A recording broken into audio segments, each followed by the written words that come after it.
Vous êtes sûr Jésus sur ta vie? Un paresseux ne refait pas. Un paresseux n'essaye pas 2-3 fois. Un paresseux, dès qu'il a échoué une fois, il se plaint de tout le monde, il se plaint de tout, il est le plus malheureux. Mais toi, tu n'es pas là. Toi, tu ne fais pas partie de ces personnes. Tu n'es pas le plus malheureux. Tu essayeras jusqu'à ce que tu réussiras. Tu vas frapper fort jusqu'à ce que ça va marcher. Ça tombe dans ta maison pendant que tu es là. Tu essayeras jusqu'à ce que ça marche. Dis à ton âme, jusqu'à ce que ça marche, j'essayerai. Est-ce que quelqu'un m'entend? Mais refuse en 2020 de rester là sans rien faire. Laisse-moi ouvrir une brèche pour dire ceci. Mon frère, change d'attitude. Change d'attitude. Décide-toi en cette année de ne pas dépendre des gens. La dépendance n'est pas une bénédiction. Ah, j'assume ce que j'ai dit. La dépendance n'est pas une bénédiction. Prie, cherche Dieu, mais après avoir cherché Dieu, va travailler. Fais tout ce que tu as à faire. Vends les beignets, vends le pain, vends les oranges. Fais tout ce que tu peux faire. Mais travaille. Refuse la paresse. Refuse de dépendre des gens. Celui qui est respecté, c'est celui qui a une poche convenable. Ah, j'assume ce que j'ai dit. Nous sommes sur la terre des hommes. Nous ne sommes pas au ciel. C'est au ciel où les gens sont respectés parce qu'ils sont enfants de Dieu. Sur la terre, on respecte celui qui a un nom qui pèse. Il faut refuser, bien-aimé, qu'on puisse te mépriser à cause de ta paresse. Il faut le refuser. Il faut refuser que ton pain sorte toujours de la poche de quelqu'un. C'est quelle malédiction. Au nom de Jésus, tu sors de là à partir de ce soir. Toi et tes enfants, ne restez jamais dans ce domaine-là. Tu ne peux pas vivre comme ça. Tu ne peux pas permettre que toi, ton café sorte toujours de la poche de quelqu'un. Cette personne a une tête. Cette personne a 2 mains. Cette personne a 2 pieds. Toi aussi, tu es comme ça. Pourquoi tu dois dépendre de lui? À partir d'aujourd'hui, je déclare au nom de Jésus, tu sors de cet espace. Que l'Éternel t'ouvre un nouveau chemin. C'est moi qui prophétise sur toi. Que l'Éternel t'ouvre un autre chemin. Que l'Éternel t'ouvre une autre voie. Que l'Éternel te soit favorable différemment. Je dis différemment. Je répète différemment. Et ça pour n'abattre maïele. Je dis différemment. Que l'Éternel t'ouvre une voie différente. Tu ne peux pas dépendre des gens à ton âge. C'est de la sorcellerie. Tu ne peux pas. Les frais scolaires de tes enfants dépendent d'un certain monsieur. Non. Au nom de la fraternité, non. Nous sommes en 2020, pas en 2019. Tu as toléré ça en 2019, en 2020, ça doit changer. Tu dois vivre les choses autrement. De ta poche aussi doit sortir de l'argent pour aider les orphelins, aider les veuves. De ta poche aussi doit sortir de l'argent pour soutenir les autres. Frère, tu n'es pas un SDF. Pourquoi c'est toujours toi qu'on soutient? Pourquoi la flèche est toujours à sens unique? Qui est celui qui t'a condamné sur la terre? Il est écrit, il est venu afin que ces brebis aient la vie et qu'ils aient la vie en abondance. Une vie abondante est une vie abondante, mon frère. Ne calcule pas là-dessus. Une vie abondante spirituellement, une vie abondante aussi dans la société. Tu dois vivre une vie abondante. Tu dois bouger. Assieds-toi sous la grâce. Je dis tu dois bouger. L'attitude doit changer. Il y a des choses qui doivent suivre cette année. Je te l'ai dit, à chaque saison son attitude. Généralement, lorsqu'on commence une année comme celle-ci, une saison, tout le monde dit je veux le meilleur, j'attends le meilleur. Dieu m'a réservé le meilleur. Écoute mon frère, le meilleur ne peut pas sortir pour toi si de toi ne sort pas le meilleur. Pour que le meilleur sorte pour toi, de toi d'abord doit sortir le meilleur. Les hommes que tu es en train de célébrer, d'acclamer, d'admirer par rapport à leur parcours, ce sont des hommes qui ont travaillé pour que le meilleur d'abord sorte d'eux. Et le meilleur qui est sorti d'eux a attiré aussi les meilleurs vers eux. L'année ne peut pas te donner le meilleur si toi-même, de toi, ne sort pas le meilleur. Donc en réalité, la personne qu'il faut beaucoup plus travailler en cette année, c'est toi-même. Est-ce que quelqu'un m'entend? Je vois quelqu'un en train de regarder à gauche, à droite. Ne regarde pas à gauche, à droite, écoute la parole et que le Saint-Esprit t'introduise une sémence. Chaque saison, bien-aimé, regorge des mystères. Qui a dit amen? Chaque saison regorge des mystères. Mais il faudrait que toi, tu sois disposé à vivre ces mystères. Ça ne va pas arriver par baguette magique. Ça ne va pas arriver parce qu'on a déclaré ici. Ça ne va pas arriver parce qu'on a prié pour toi. Ça va arriver si toi, tu décides de devenir quelqu'un d'autre cette année. Que Jésus nous aide. Matthieu 9, 20. La femme qui perdait le sang. Matthieu 9, 20. La femme à la perte de sang, comme on l'appelle dans la parole. 12 ans de souffrance. 12 ans de pleurs. 12 ans de larmes. Mais à chaque saison, cette femme croyait que quelque chose allait se passer. La Bible dit, elle n'arrêtait pas de chercher la solution. Mais regardez ce qui se passe. Cette femme, elle a changé de stratégie. Dans la parole, elle apprend que Jésus passe. Elle décide d'aller vers sa guérison. Elle n'attend pas que sa guérison arrive vers elle. Elle décide d'aller prendre ça. Déterminée, elle décide d'aller au-delà de la foule et des jugements des gens. Je dis à quelqu'un, cette année, tu dois réellement décider de posséder ce qui est à toi. Mais tout doit sortir d'abord de toi. Ton attitude doit attirer ce qui est à toi. Est-ce que quelqu'un m'entend? Listen to this. Elle touche Jésus et Jésus dit, une force est sortie de moi. Quelqu'un m'a touché. Une force est sortie. Qu'est-ce que ça peut bien vouloir dire? La main d'une femme a touché l'habit, une force est sortie comment? Qu'est-ce qu'elle a fait? Elle a juste touché. Non. L'attitude de cette femme a permis qu'une chose glorieuse quitte Jésus et entre en elle. Ce n'était pas que le fait de toucher, mais c'était l'attitude de son cœur. Je dis à quelqu'un que ton attitude cette année attire ce que tu désires. Est-ce que quelqu'un m'entend très bien? En 2019, il y a des gens qui ont fini cette année en disant « Ce que je voulais avoir, je l'ai eu ». Est-ce que toi, tu peux le dire? Est-ce que toi, tu peux le dire? Mais ne t'en fais pas. Sur cette planète Terre, il y a des gens qui ont été capables de dire « Ce que je voulais avoir, je l'ai eu ». Et ces personnes ne sont pas des monstres. Ces personnes sont comme toi. Est-ce que toi, tu es capable de dire la même chose?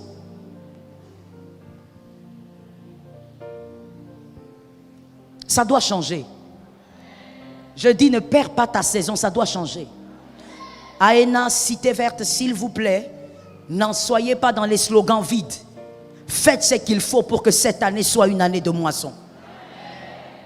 Je suis d'accord avec toi. Celui qui refuse d'aller vers ce qui a été prévu pour lui, évidemment par son attitude qui change, subira ce que sa mauvaise attitude aura prévu pour lui. Tu dois savoir que si tu refuses de changer ton attitude et d'aller vers ce qui est à toi cette année, ta mauvaise attitude va te faire subir ce qu'elle a prévu. C'est-à-dire l'échec, les larmes, les plaintes, le regret. Refuse de subir ce que la mauvaise attitude produit. Quelque chose doit changer à l'intérieur de toi. Par le Saint-Esprit, oui, mais surtout par ta décision. Le Saint-Esprit agit là où la décision de l'homme a été bien placée. Géasi, un homme étrange. Géasi, celui qui était serviteur de qui? Pardon? Pourquoi il y a un retard? Ne me dites pas que vous ne connaissez pas. Géasi, serviteur d'Élisée. À un moment donné, le fameux Naaman dont on a parlé, il propose des biens à Élisée. Élisée refuse les biens. Dis à ton frère, écoute ça. Il refuse les biens et finalement, Géasi va quand même suivre le général après. Et Géasi récupère les vêtements. Voici le problème de Géasi. Et au nom de Jésus, ne te retrouve pas dedans cette année. Géasi avait du mal à s'adapter à la nouvelle saison. Quelle était la nouvelle saison? La nouvelle saison de Géasi, pas d'Élisée, de Géasi.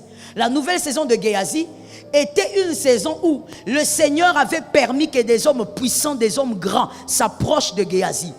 Que Géasi côtoie ces hommes puissants. J'ouvre une parenthèse en disant, quand l'Éternel envoie vers toi des hommes importants, des hommes puissants, des hommes célèbres, des hommes connus, ce n'est pas forcément parce que tu es devenu comme eux. Mais c'est pour te faire, pour t'aider à apprendre, pour t'aider à comprendre comment on vit quand on est grand. Ça, c'est une chose. Mais c'est aussi pour t'aider à tuer la convoitise et à ne pas trembler devant le matériel. Des fois, il y a une confusion dans la saison. Quand Dieu rapproche de toi des hommes importants, des hommes grands, tu crois que tu es devenu comme eux. Non, pas forcément. Tu risques de sauter les étapes, tu vas te casser les dents. Dieu envoie des fois des hommes grands autour de toi pour que tu tues la peur de l'argent. Que tu ne trembles pas devant la grandeur. Que tu ne trembles pas devant le matériel. La saison de Géasi, c'était pour lui une manière de s'habituer à la grandeur et de ne pas trembler devant l'argent. Mais malheureusement pour Géasi, il a eu le problème dont je te parle ce soir, l'adaptation. Tu dois t'adapter. J'insiste d'abord sur ce point. Avant d'avancer avec Géasi, laisse-moi insister sur ce point-là. Lorsque Dieu envoie des hommes plus grands que toi, financièrement plus puissants que toi, ça ne veut pas dire que tu es devenu comme eux. Des fois, cette confusion dans l'esprit t'amène dans l'orgueil, alors que Dieu a seulement permis que ces hommes s'approchent pour que tu apprennes et que tu tues la convoitise. Mais toi, tu crois que parce que tu les fréquentes, tu es devenu comme eux. Tu n'es pas eux. Tu es encore à l'école. Je répète ça. Je dis, tu es encore à l'école. C'est comme ça que vous verrez des gens fréquenter certaines personnes. L'orgueil monte. Ils croient que parce qu'il les fréquente, il est devenu comme eux. Frère, Dieu t'envoie vers ces personnes-là pour que tu tues quelque chose dans ton cœur. Pour que tu t'habitues à la grandeur et que tu apprennes comment on vit dans la grandeur. Dieu a permis à David d'aller vers Saül. Ce n'était pas parce qu'il était temps pour lui de devenir roi. Il n'était pas roi. Il avait l'huile, mais il n'était pas temps. Je vais répéter ça, il y a des cœurs qui doivent guérir ici. J'ai dit, tu peux avoir l'huile, mais quand il n'est pas temps, il n'est pas temps. On a problème dans la phrase. J'ai dit, tu peux avoir de l'huile, mais quand il n'est pas temps, il n'est pas temps. Ne monte pas dans l'orgueil, tu vas te casser les dents. Ne monte pas dans l'orgueil. Ne cherche pas à faire comme Saül. Tu n'es pas encore Saül. Tu es David. Tu es en train d'apprendre comment être roi. Je vais maintenant dans la deuxième dimension. Dieu permet que ces hommes s'approchent de toi pour que tu tues la convoitise. Comment veux-tu que Dieu t'amène dans l'élévation quand tu trembles devant l'argent? Comment tu veux que Dieu t'amène dans la grandeur quand pour toi les matériels c'est tout? Quand quelqu'un a le matériel pour toi, tu peux le lécher les bottes à tous les niveaux. Pour toi, quand quelqu'un a 2, 3 voitures, tu trembles gravement. Tu perds même tous tes moyens. Parce que pour toi, tu penses que l'homme est ce qu'il a. L'homme n'est pas ce qu'il a. L'homme est ce qu'il est. Dieu a voulu tuer la convoitise en Géasi. Dieu a rapproché des hommes importants auprès de Géasi pour tuer la convoitise. Mais Géasi ne s'est pas adapté à sa saison. Il est devenu Géasi le lépreux. Au lieu de devenir Géasi, l'homme qui a porté l'onction d'Élisée, Géasi est devenu le lépreux. Je dis à quelqu'un, tu dois apprendre à t'adapter à la saison. Et j'en profite pour dire à une âme, guéris de la convoitise. Un homme de moisson est un homme de grandeur. Tu ne peux pas être un homme grand avec un cœur qui convoite. Ce qui n'est pas chez toi pour l'instant, soit c'est parce que tu n'as pas travaillé pour ça, ou alors c'est parce qu'il n'est pas encore temps. Ne convoite pas ce qui n'est pas chez toi. Est-ce que quelqu'un m'entend? La chose pour laquelle tu n'es pas prêt à travailler pour avoir, ne la convoite pas. Si tu es prêt à travailler pour ça, travaille. Et possède parce que tu as travaillé, mais ne convoite pas. Dis à ton frère le plus proche, guéris de la convoitise. Je ne comprends pas, il y a des gens qui ne parlent pas. Vous n'êtes pas habitué à parler dans l'église, ou bien quand on vous dit parle, vous ne parlez pas. Dis à ton frère, guéris de la convoitise.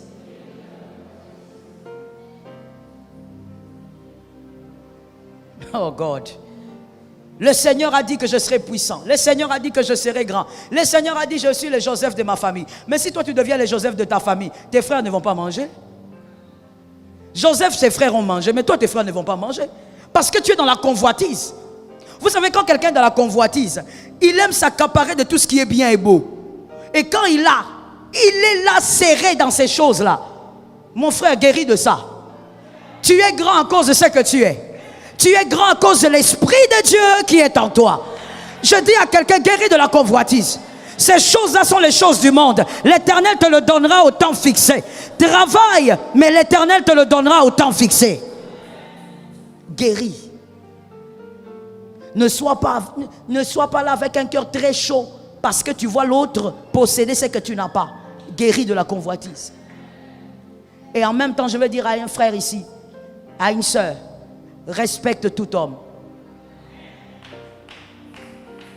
Hein? Ne respecte pas seulement parce que tu l'as vu venir en voiture égarée là-bas. Dans l'église locale, ça se passe. Je parle d'ici, je ne parle pas de l'œil de Jésus. Je parle d'ici. Le bonjour change. Quand tu es devant Ange, bonjour, comment vous allez? Oh là là, ah d'accord, d'accord. Et quand tu vois monsieur Yannick venir, bonjour. Pourquoi le bonjour a changé? Parce que ton bonjour dépend de ce que tu vois physiquement. L'être humain est comme ça. Et des fois même en étant enfant de Dieu, on est comme ça. Guérissons au nom de Jésus. Guérissons au nom de Jésus. Aime celui-là parce qu'il est enfant de Dieu. Et même le païen là, respecte-le aussi. Il est créé à l'image de Dieu. Tu peux le respecter. Tu dois guérir. J'ai envie de dire quelque chose. Je vais le dire. Le matériel, c'est rien. C'est l'homme qui le produit. C'est l'homme qui travaille pour ça. Quand ça vient, ça vient.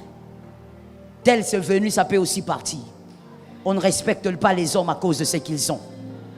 On respecte les hommes à cause de ce qu'ils sont. Que Dieu soit béni pour la grâce. Je prie au nom de Jésus que toi tu t'adaptes à ta saison. Ne sois pas comme Géasi. Adapte-toi à ta saison et vis la grâce de Dieu. Il me reste combien de minutes? Ok. Dans les minutes qui me restent, parce que je vais respecter mon temps, les retardateurs vraiment vont aller prier à la maison. Dans les minutes qui me restent, je veux te parler des 2 attitudes à adopter cette année. 2 attitudes à adopter cette année. Ça doit être différent. Pour vivre une année différente, il faut faire des choses différentes. Il ne suffit pas de crier « Nouvelle année, changement ». Non, le changement et la différence ne se trouvent pas dans des phrases vides. Faites les choses différemment, vous vivrez une année différente.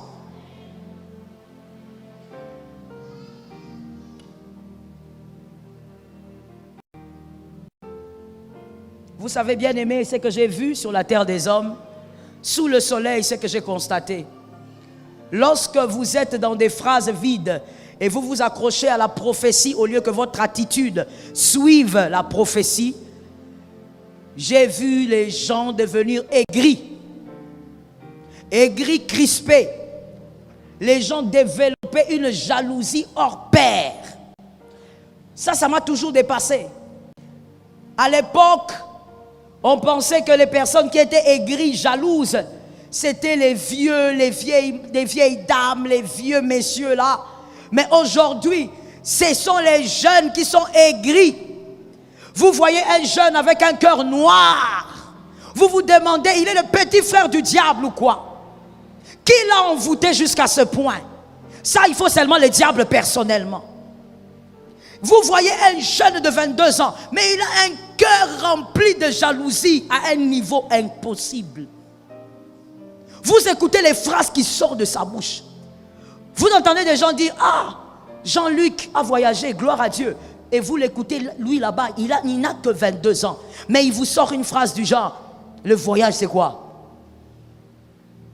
On n'a pas dit que le voyage était quelque chose, on a dit que Jean-Luc a voyagé. Le cœur noir. Vous voyez les petits signes comme ça? Quand vous écoutez des signes comme ça, si ton voisin t'a déjà dit ça, il est suspect. Ce sont des symptômes des personnes aigries. Nous, on a dit Jean-Luc a voyagé. On n'a pas dit que le voyage était toute chose. Non, ce monsieur-là, il a été promu. Oh, dit, ça ce sont des choses, c'est la corruption, ça, ils ont payé. Tu étais là quand il a corrompu quelqu'un. Mais vous voyez un garçon de 23 ans, un cœur noir. Mais il vient à l'église. Il est ouvrier à l'église. Et bientôt là même, il veut se faire appeler évangéliste international. Et virgule, bishop. Virgule, highest bishop. Virgule, petit frère de Jésus. Donc vous voyez quelqu'un très aigri, mais qui est en train de vous parler de ministère. Guéris d'abord de ton aigreur. Je répète, guéris d'abord de ton aigreur. Un cœur noir, jaloux. Comment les jeunes sont devenus comme ça? Ça vient d'où? Ça vous vient d'où ça? C'est comme ça qu'aujourd'hui la sorcellerie n'est même plus attachée aux vieux. Les vieux sont devenus bien. Hein, mon frère, c'est vrai. Ils ont guéri miraculeusement. La sorcellerie est auprès des jeunes. Des sorciers. Vous le voyez là en cravate, un grand sorcier. Il a une bouche qui dit toujours des mauvaises phrases. Non, mais vous savez, l'autre fois, l'apôtre, il a vraiment célébré le frère Enoch. Oh, dit. Vous ne comprenez rien, vous. Vous là, c'est qui? Est-ce que vous avez monté ma moto? Vous comprenez que mon thème est ça? Vous là, c'est qui? Vous ne comprenez pas, vous ne comprenez rien, vous. Et donc là, on les célèbre parce qu'on ne les connaît pas. Moi, je les connais. Toi, tu le connais. Garde ce que tu connais pour toi. Nous, ce qu'on connaît d'Enoch nous suffit. Et on les célèbre comme il est là. Je le dis autrement. Je te célèbre comme tu es. Moi, je te célèbre seulement comme tu es là. Sur la terre, il n'y a personne de parfait. Nous préférons nous focaliser sur les qualités et célébrer les qualités d'un homme. Ça ne veut pas dire qu'il est parfait, mais les cœurs des gens. Comment bien aimé Dieu va t'élever comme ça? Le jour où Dieu va t'élever, nous tous, nous n'allons plus manger. Nous serons en jeûne forcé. Parce que nous allons manquer d'appétit. Tu vas passer partout, expliquer comment toi tu es devenu. Vous comprenez bien aimé? Moi j'ai compris ça dans le parcours pastoral. Frère, je me suis plusieurs fois repenti devant le Seigneur. Je le dis dans l'église du Seigneur. Et Dieu m'est témoin. Plusieurs fois, je me suis agenouillé. Je dis, Seigneur, pardonne-moi. Bouzoba. Tu vas prier pour quelqu'un. Tu dis, Seigneur, pourquoi tu ne vois pas cette personne? Le Seigneur te regarde et dit, tu demandes des choses que tu ne comprends pas. Tu demandes des choses que tu n'as pas compris. Si cette personne-là aujourd'hui, moi je l'élève comme tu veux, c'est toi qui vas pleurer. Et Dieu m'a démontré ça plusieurs fois. J'ai compris que Dieu a toujours raison. Je l'ai même dit dans une église où on m'avait invité. J'ai dit, quand tu pries pour quelqu'un en tant que serviteur de Dieu, au moni kezo simbate, au tiki na maboko nzambe.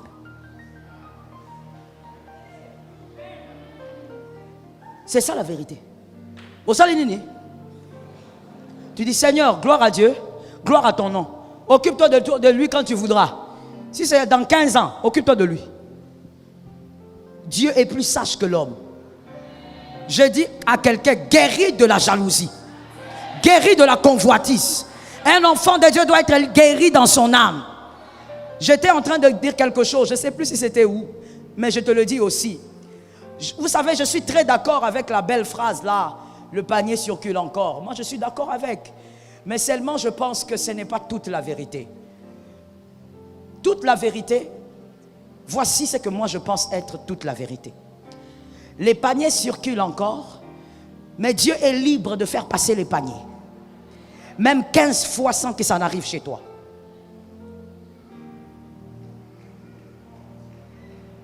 Dieu est libre.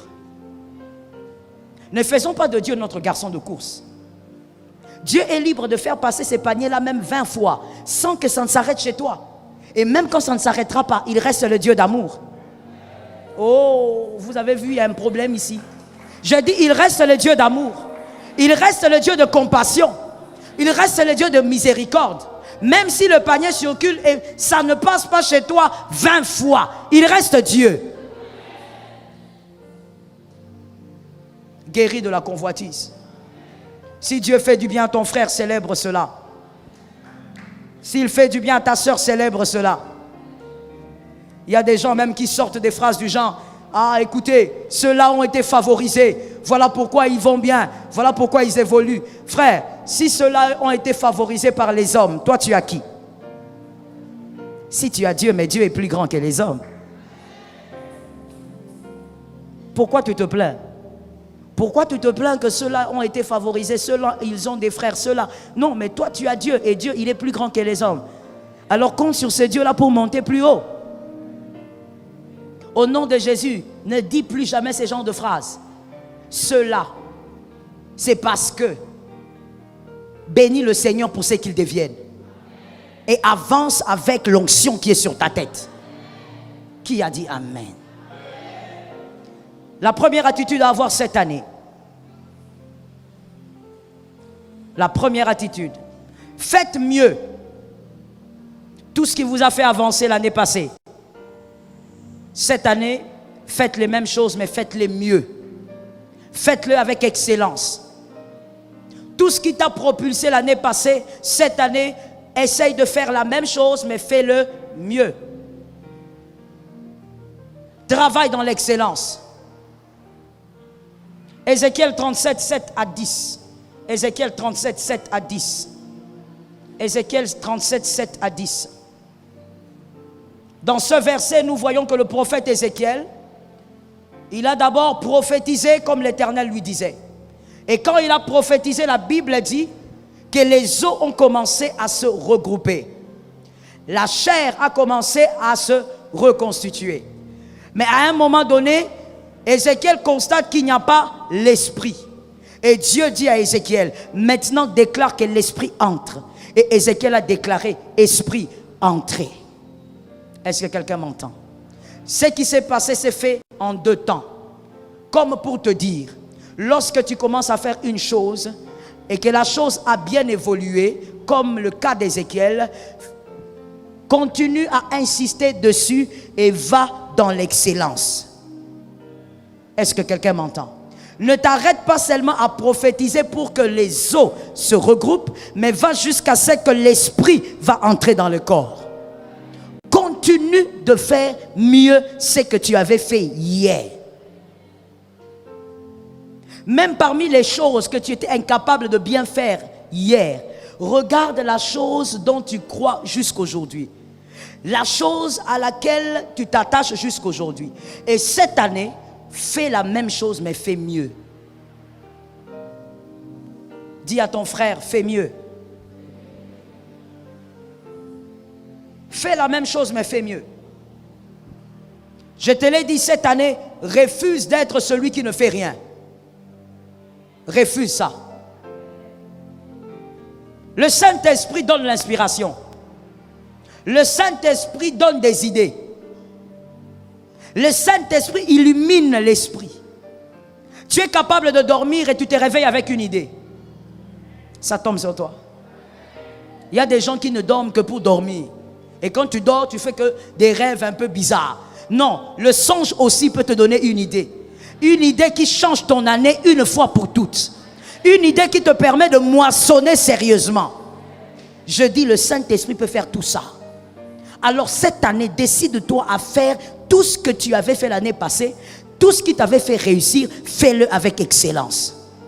Il y a une chose que j'ai remarquée, c'est que l'homme, l'être humain, je ne sais pas si c'est lié aux Congolais.